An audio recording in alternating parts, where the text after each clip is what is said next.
Hi guys, and welcome back to my channel. This is a woman chess grandmaster, WGMAtousa, and today I want to show you a very interesting game.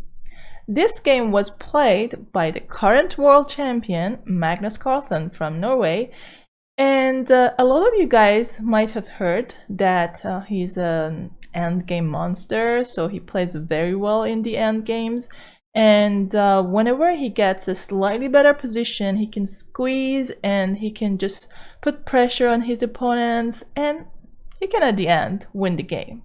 Okay, but it was so interesting for me to see that this game was played when he was only 11 years old, and I wanted to share with you guys because this is a very interesting game and it shows how you can get an advantage in the middle game and go to an end game where you have a slightly better position, but at the end you can convert it to a win. So let's dive into it.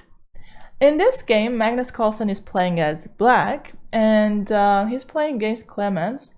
As you can probably tell, this game was in Sicilian defense. You can see the pawn structure. Pawns on a6 and b5, so I think this was a Sicilian defense where black usually attacks on the queen side. But look at this knight on d1. The knight on d1 is really passive. I mean, black doesn't have a material advantage here, but black does have a bishop pair, and this gives black a little bit advantage in this position. Okay, Magnus started with knight e5 to exchange the knights. Knight takes e5, queen takes e5, and now Magnus is putting pressure on the pawn on e4. So white played f3 here.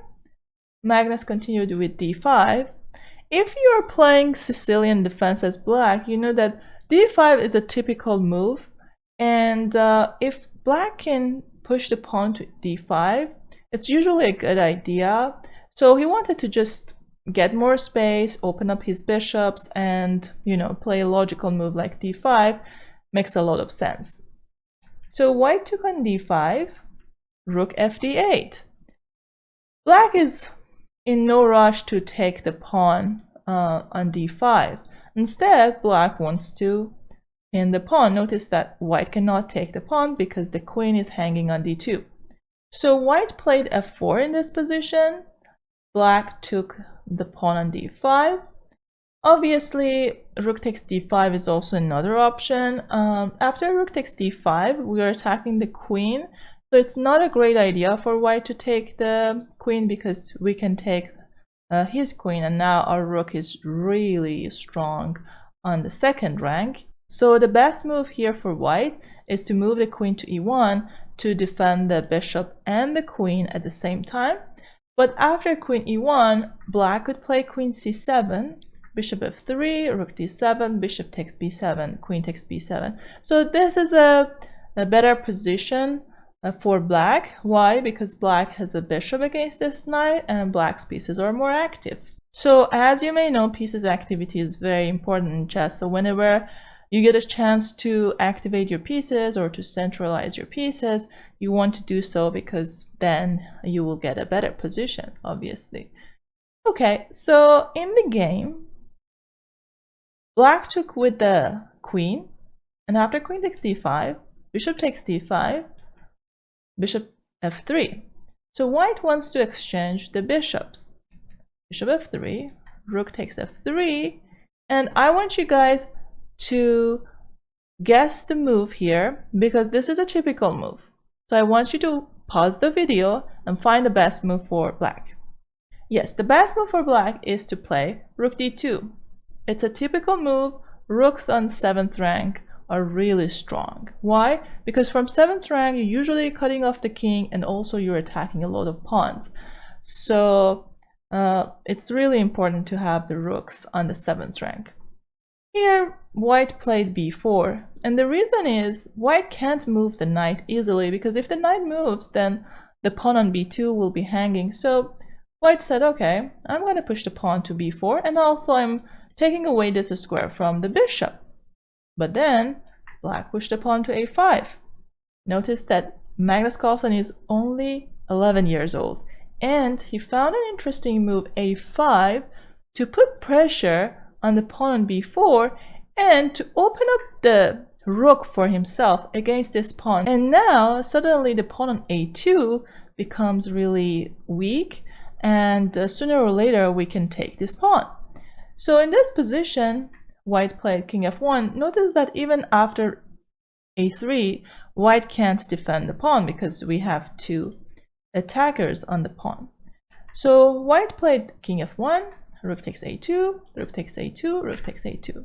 Black is up a pawn, but it's not that easy to convert this position. Let's see how he ended the game. White played rook f2, and here Magnus didn't exchange the rooks. He played rook a4. If he exchanged the rooks, it's a little bit harder for black to win the game. So black wants to keep the rooks on the board, and he played rook a4. White played g3 here, g6, rook b2, attacking the pawn, b4, cb4, and bishop takes b4.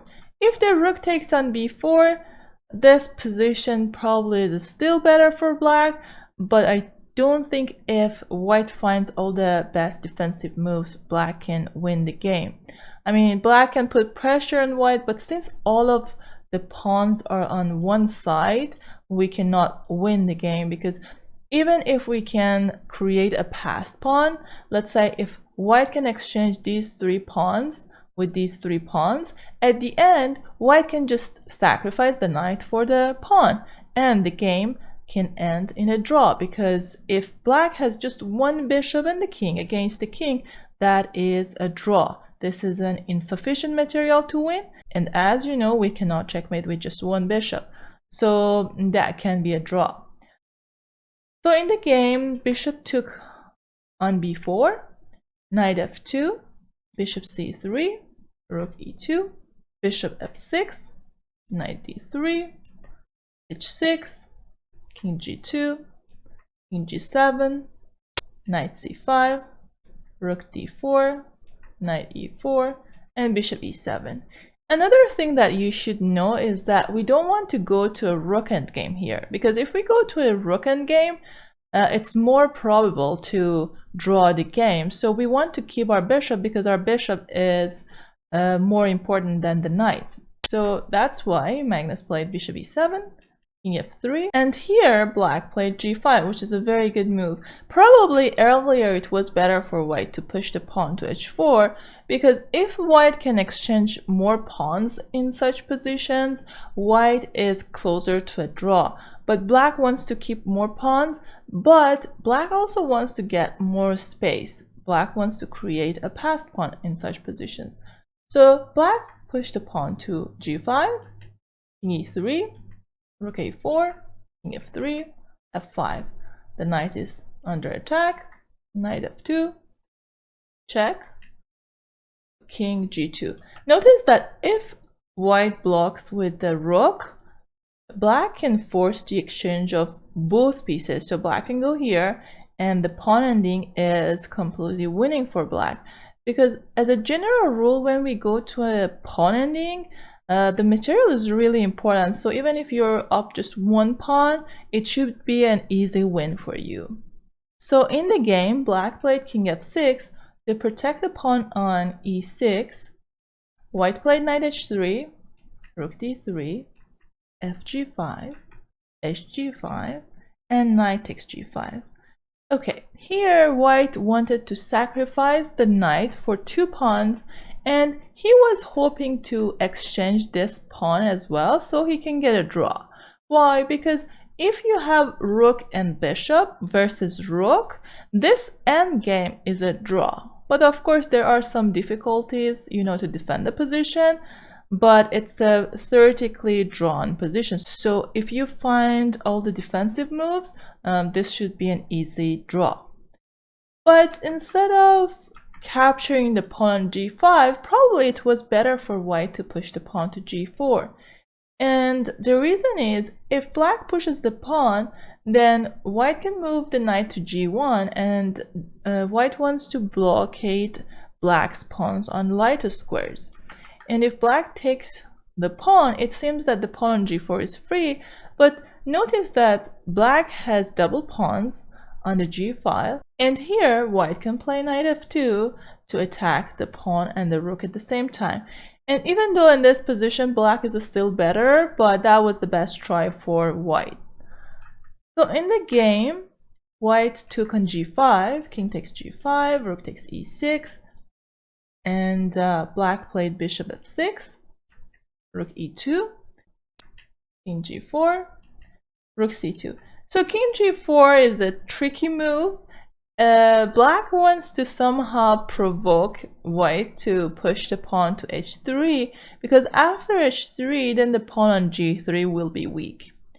So white played rook c2, bishop c3 to block the rook, and also black wants to exchange the rooks. So here he played rook d2, h3 check. Notice that if white takes the rook, we can take it back. Let's say king f2, we can play king h3, and if king f3, the best move for black is to play bishop g5. If we take the pawn immediately, that's a blunder. White can push the pawn. If we take the pawn, this is a draw, insufficient material, and if we push the pawn in order to keep our pawn on the board, suddenly this pawn can become a dangerous pawn, and here black needs to lose the pawn on f4 in order to stop the white's pawn. So probably after g5, for example, king h3, g6, black needs to play bishop c3, and after king takes f4, white can draw the game. So in the game after rook d2, white pushed the pawn, check the king, king g5, rook takes d2, bishop takes d2, king f3, bishop c1, king e2 here, bishop b2, king f2, bishop e5, king f3. Notice that if white pushes the pawn, black is not going to take, because if you take the pawn, this is a draw. So the best move is to push the pawn to f4. So white needs to force the exchange of the pawns if he wants to draw the game, but it is not possible to do so. So white played king f3, bishop d6, king g2, and then Magnus wanted to get the king from the other side. He wants to basically maneuver the king to the other side. King f2, king e5, king f3, bishop f8, king e3, bishop checks, king f3, bishop g5, h4, bishop h6, g4, and f4, g5, bishop g7, h5, king f5, h6, and bishop e5.